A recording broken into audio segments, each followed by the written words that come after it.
Rand Paul, at the hearing yesterday on Syria, absolutely wrecked John Kerry and the other war hawks. Let's listen.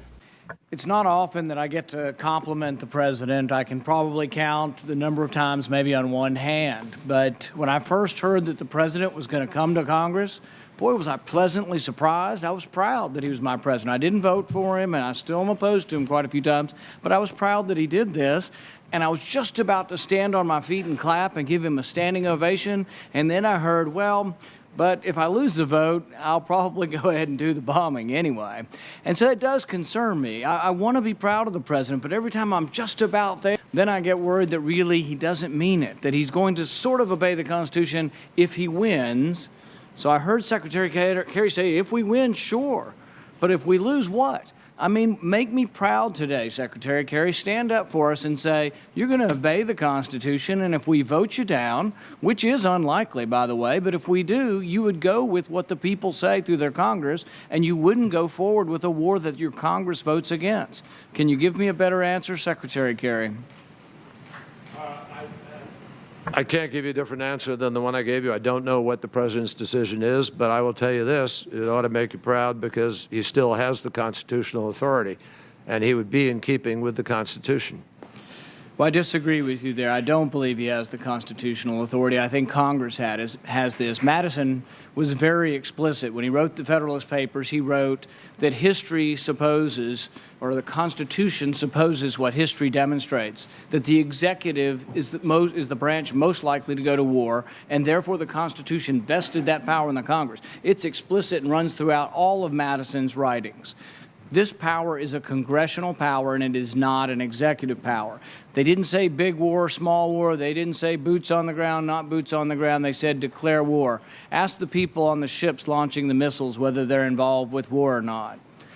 If we do not say that the Constitution applies, if we do not say explicitly that we will abide by this vote, you're making a joke of us. You're making us into theater. And so we play constitutional theater for the president.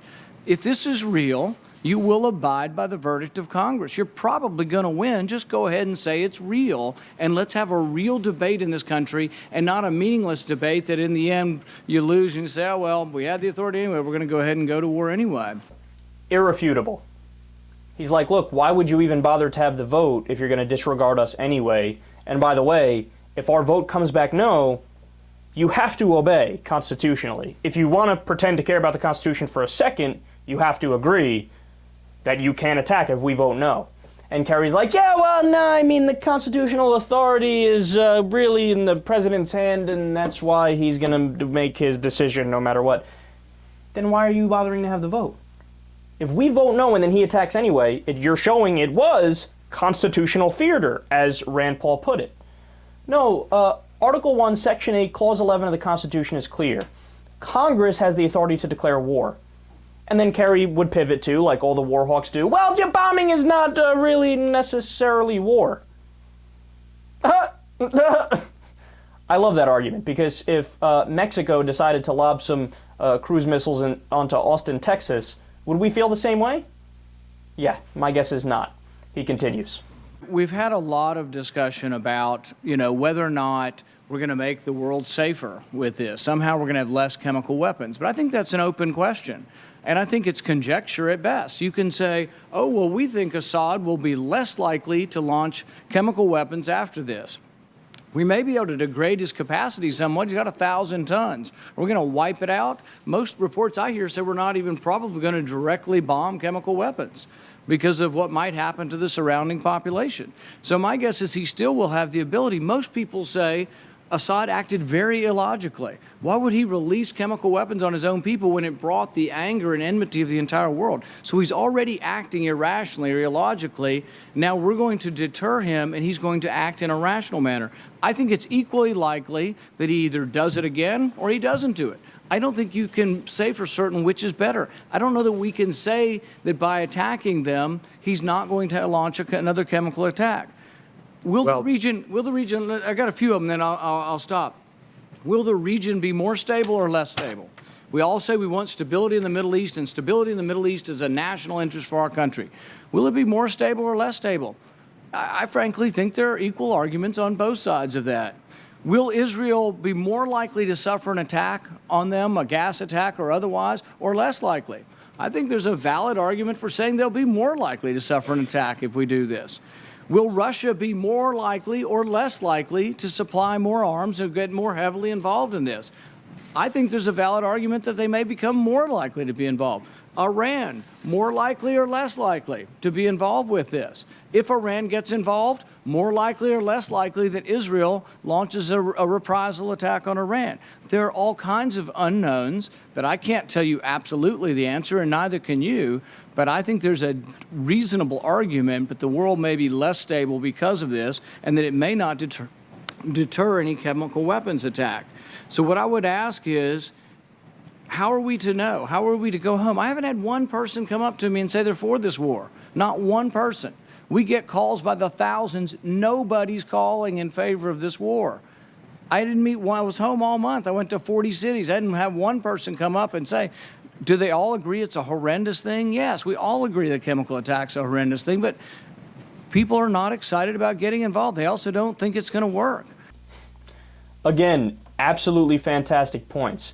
So I've been really obsessed with explaining the plethora of reasons why we shouldn't be going in the first place.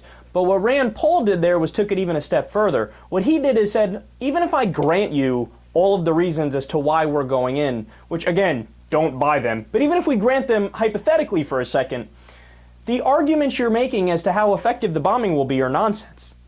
Like, in the silly establishment mind, they go, well, obviously we launch some cruise missiles and we do some ineffective attacks, and then all of a sudden, boom, peace in the Middle East. Yeah, except no. If anything, you up the ante and you make things worse. Because all of a sudden now Hezbollah has a reason to go after U.S. embassies, other U.S. bases. All of a sudden, you put Iran and Russia and China in a position where they're at odds with the United States and France and some of our other allies in the region. No good can come from it.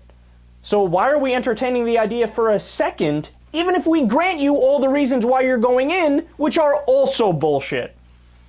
But look, to show you just how good a job Rand Paul did and how John Kerry has no way out, listen to what Kerry says here. With respect to this question of Americans wanting to go to war, you know, you got three people here who've been to war. You got John McCain, who's been to war. There's not one of us who doesn't understand what going to war means, and we don't want to go to war. We don't believe we are going to war in the classic sense of taking American troops and America to war. Again, awesome. When somebody argues you into a corner, you end up saying stupid shit like that. Yeah, you know, John McCain and me, we were in war. So, is that so? I guess we should all shut the fuck up and this isn't a democracy anymore and you get to be the fascists who determine what the policy does because you went to war and we didn't. No, you don't have to go to war to be able to sit down and read the facts about what's going on in Syria to determine it's not a bad idea. You don't have to go to war to realize that 50% of the rebel movement is Al-Qaeda. You don't have to go to war to realize that there's United Nations officials that say, yes, Assad used chemical weapons, but also that the rebels used chemical weapons. What's our red line? Are we going to attack Assad and the rebels? No, we're not talking about attacking the rebels. We're just talking about attacking Assad. And again, with that same argument, it's so stupid. Oh, war? We're not asking for war. We're just asking for authorization to use our military and do attacks against people. Yeah, John, the definition of that is war.